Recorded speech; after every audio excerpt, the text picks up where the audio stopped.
মোবাইলের চার্জ চলে গেলে যতটুকু টেনশন আপনি করেন, নামাজ ছেড়ে দিলে ততটুকু টেনশন করেন না কেন? কথা বলেন ঠিক কিনা? ফেসবুক লক হয়ে গেলে আপনার টেনশনে খাবার দাবার বন্ধ হয়ে যায়। আপনি আবার নবীর সামনে দাঁড়াতে পারবেন? আপনি আল্লাহর সামনে কেমনে দাঁড়াবেন? আল্লাহ তো আপনার পক্ষে গিয়ে ফেরেশতাদের বিরুদ্ধে গিয়েছিল। আল্লাহ বলছেন, ইন্নী জাইলুন ফিল আরদি খলিফা, আমি জমিনে আমার খলিফা বানাবো, মানুষ বানাবো।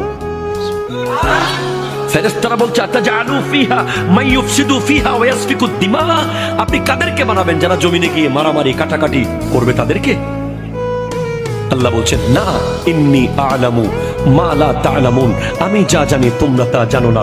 তো আজকের দিনে আপনি যদি বেহায়াপনা করেন, আপনি রং তামাশা করেন, আপনি ইহুদিদের মতো যদি চুল কাটেন, কথা জোরে বলেন ঠিক কিনা? চুলের এদিকে ঘষা মারা, এদিকে আগা মারা, ওইদিকে মাথা মেরে দেওয়া, আনারস কাট, এগুলো মুসলমানের চুল নয়, এগুলো ইহুদিদের চুল। কথা বলেন ঠিক কিনা?